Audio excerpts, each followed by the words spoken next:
Hi, I'm Nicholas Burtner with School of Permaculture, and today I got something really exciting for you. I'm here with a really awesome guy. This is Shad with Atitlan Organics here in Tzununa, who runs Atitlan Organics is a bona fide permaculture farm that is so worth coming to here at here on the lake. So, man, how are you doing? I'm doing great, man. Thanks for that introduction. Very cool. Dude, Yeah, great to meet you. Finally meet the person behind the School of Permaculture. It's awesome. Dude. Oh, dude, thanks for man. coming, man. For sure. We rock. For sure, and it's a pleasure, man. Sweet. Yeah. So today he's got a system that I'm not even going to try to name because it is just so cool. We talk about chicken tractor systems, we talk about different animal systems, and Shad has come up with a way on his farm that can be done on any farm that works with chickens and their manures and the succession of kind of omnivore carnivores. I don't want to get too much into it, just let me hand this right over to Shad. Cool, man. Thanks again, Nick. All right, so yeah, so what we have here is not very pretty but highly functional, deep bedding, stationary chicken house. So you always hear about chicken tractors, you always hear about moving the birds around and free range, and oftentimes lots of things prohibit that from happening on your actual farm or your actual land. For us, for example, we have tons of rocks. The rocks that you see here are all over the place. The land is very inclined and broken. So it's not very practical to move a chicken tractor over large spaces of land. It's really difficult. Also, I meet a lot of people in suburban areas. A lot of people learn about how to grow more of their own food and start doing this alternative living, and they end up occupying their whole backyard with vegetable beds and fruit trees and vines and all kinds of cool stuff, and then they want to get chickens, but it's not practical to have their chickens free ranging in their garden, or even that they don't even have enough space in order to move a chicken tractor around. So there's lots of specific times when you might want to keep chickens inside a closed stationary house.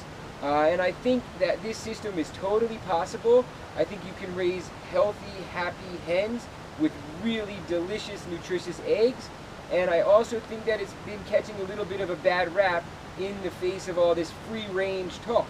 Now, I'll go out there and say that if people who promote a free-range situation, but then have their chickens walking out on a land that has no active decay cycle, that's a dust yard in the dry season and a mud pit when it's raining, that there's no plant life growing around, I don't consider that acceptable. And so what we've tried to do is come up with a way that your chickens don't have to leave, that they still get access to green material, and that we put them to work so it produces things besides just eggs for ourselves. So here it is. I'm going to give you some of the facts. Alright, so first and most importantly, you need to give 6 square feet per hen. Okay, so a nice size to start with would be an 8-foot by 8-foot house. You can just go buy standard pieces of lumber and do that sort of thing. 8-foot by 8-foot footprint makes 64 square feet, which is enough for about 10 hens. So for a small family, that's a great amount of hens to have a surplus of eggs to do whatever you want with, right? So in that sense, 6 square foot per bird, you just figure out the square footage of your house and you divide it by 6. That's how many hens you can get. Next, and most importantly, is you have to be able to accommodate 2 foot deep of bedding. And we're going to talk about what the ingredients are of that bedding, but what Nick's picking up right here is our deep bedding. And if you can see where my foot is resting, it's actually in front of a lip that supports this bedding so that it doesn't fall out when we open the door. The bedding is really composed mainly of high carbon material. So every day we come in and we add straw or dried grass or dried leaves or wood chips. Every day we're adding that. Okay, that's the carbon. Then, because the hens don't get out to range, we bring green material, kitchen scraps, garden waste. We try to make it a point to twice a day bring a bunch of green material for them to eat on. So that gives them a lot of their nutrients and minerals. You make sure they have enough exercise space because you're giving them a minimum of 6 square foot per hen. You want to have a little more light in here than this one has, but we're going to revamp this soon. but it's a nice idea to have some clear, transparent roofing material. But basically, you're adding the carbon, which is the dried leaves or the dried grass or the wood chips, and then you're also adding green material, which is the nitrogen component. The hens are also adding their own nitrogen component, which is their manure. But what happens when you have 2 feet deep of bedding is it actually starts to compost. And the hens know this. So 3 layers start to form. The top layer is fresh carbon material, like dried leaves that you just threw in, so they still look like dried leaves. Fresh chicken poop and fresh green material that the chickens didn't eat. And no one's really interested in that except some bugs and microscopic life and yeasts and fungus that we can't really see. But you dig down to the second layer, and that's what the chickens are doing. While we're right behind us, if they're not eating, they're digging down to the second layer. And the second layer is where the leaves and the carbon has already started to break down. The chicken poop is no longer fresh. It's being mixed and absorbed by the carbon, and it's attracting tons of micronutrients and all kinds of stuff. Now, we have no cement floor. Ideally, if you can, you want to have this connected to the earth, because what happens is life, bugs and insects and all kinds of stuff comes up to that second level too to take advantage of that resource. So that's what actually feeds your chickens. So they're deriving a significant portion of their protein from that second layer. They're also getting antiviral, antibacterial, and antifungal compounds that arise naturally out of the compost that keeps them healthy. So that's why you never want to clean this whole bedding system out, because it acts as an inoculant to continually inoculate new material that you're adding. So the chickens are interested in the second layer, and if we proceed to the third layer and dig down really deep, you see that this is also a real-time composting system. Because in the end, what you pull out is finished compost. So that's the third layer, and that's what we're interested in.